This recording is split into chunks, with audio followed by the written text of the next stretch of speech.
O próximo inscrito da lista seria o deputado Jair Bolsonaro. O deputado Marcos Rogério está pedindo se o senhor pode permiti-lo, que ele tem uma reunião com o ministro aí agora às 3. E antes de o deputado Marcos Rogério falar, só quero aqui registrar a presença ainda do deputado Isaías Silvestre, que nos abrilhanta aqui com a sua presença. E a nossa segunda... Se for o ministro Padilha, pede para ele vir aqui. A nossa segunda vice-presidente da comissão, Lilian Sá, que nos abrilhanta aqui hoje. Deputado Marcos Rogério, Vossa Excelência tem 3 minutos. Senhor presidente, senhoras e senhores deputados, eu quero cumprimentar o deputado Henrique Afonso pela iniciativa louvável dessa audiência pública, cumprimentar o padre Paulo Azevedo, cumprimentar o nobre deputado João Campos, ambos com exposições extremamente produtivas e que certamente acrescentam a esta comissão, a esse parlamento, informações importantes relativas a esse tema. Eu começo, senhor presidente, fazendo algumas afirmações que reputo importantes. O feto, como já foi dito, não é extensão do corpo da mulher. O feto não é propriedade da mãe. É um novo ser gerado a partir do ventre. Quando nasce, a digital daquela criança não é a mesma da mãe, é diferente.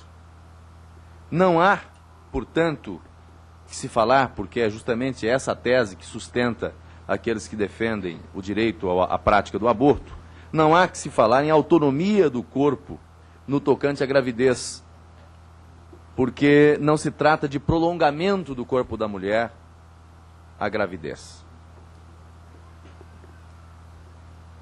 Essa criança, esse ser, essa vida, é, portanto, um bem, um direito indisponível.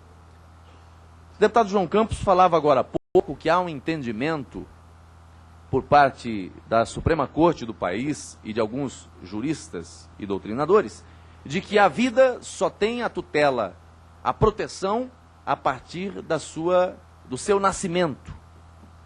O nascimento em vida garante direito. Agora, a legislação ela deve ser analisada e interpretada conjunturalmente.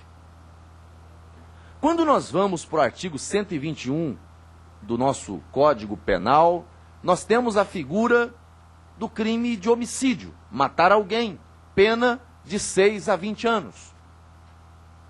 Quando eu vou para o artigo 61 do mesmo ordenamento penal, eu encontro circunstâncias agravantes e entre as quais eu encontro o cometimento do crime contra a mulher gestante.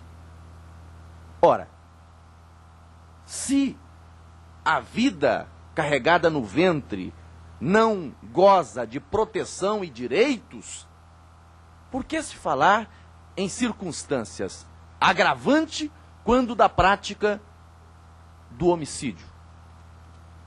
Não se pode fazer uma interpretação pontual da legislação brasileira para sustentar uma tese que não é a tese da vida, é a tese da morte. Eu lamento que esse seja um posicionamento que tenha, no âmbito do judiciário, uma certa força, mas ele não é um posicionamento absoluto, não é um posicionamento unânime. Há quem pense diferente. Mas eu gostaria de aproveitar essa oportunidade para fazer também alguns alertas. Nós estamos tratando de legislação existente e a caminho da existência. E queira Deus, e o nosso trabalho será para que não venham a existir na nossa legislação qualquer norma protetora daqueles que querem cometer o crime capital de matar seres inocentes. A proposta do novo Código Penal, no seu artigo 128, propõe algo que considero o cúmulo do absurdo.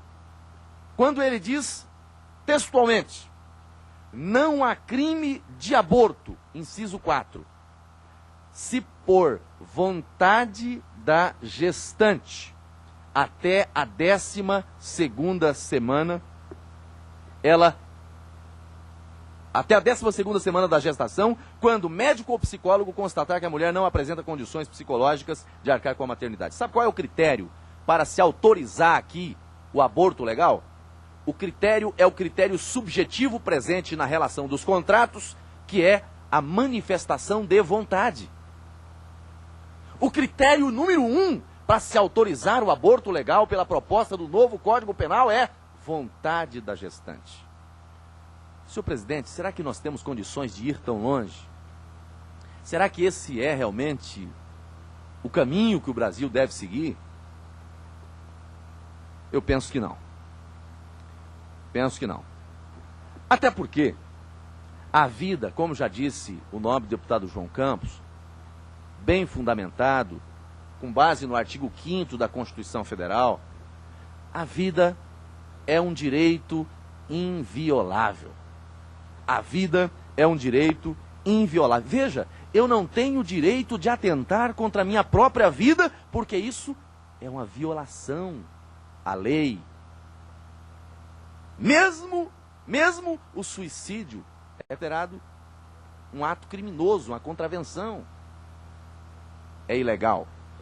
E o artigo 5º, senhor presidente, para concluir, ele diz que todos são iguais perante a lei. E aí ele arrola uma série de garantias fundamentais, direitos fundamentais. E ele começa dizendo o seguinte: inviolabilidade do direito à vida, liberdade, igualdade, segurança e propriedade.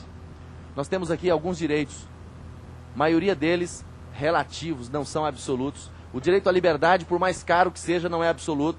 Quem comete crime sofre privação da liberdade. O direito à propriedade, por mais justo que seja, não é absoluto. Quem comete crime responde penal, civil e administrativamente. Não é um direito absoluto. Mas quando o legislador constituinte falou da vida, ele disse que ela é um direito inviolável, indisponível.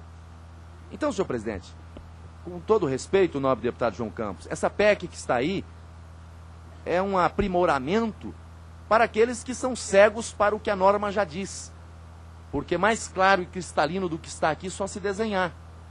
A Constituição já tem como bem absoluto de proteção a vida. Não há que se falar em inovação.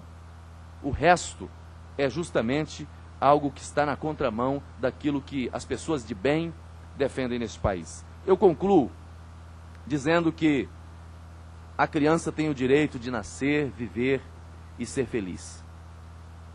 Nenhum semelhante tem o direito de tirar a vida de ninguém. Como já foi dito aqui, o pior criminoso não é merecedor e não há abrigo na legislação constitucional ou penal brasileira que permita a pena de morte, porque a vida é um bem indisponível. O Estado não tem direito à vida de ninguém. Então, falar em afrouxamento da legislação de proteção à vida é ir contra a Constituição Federal.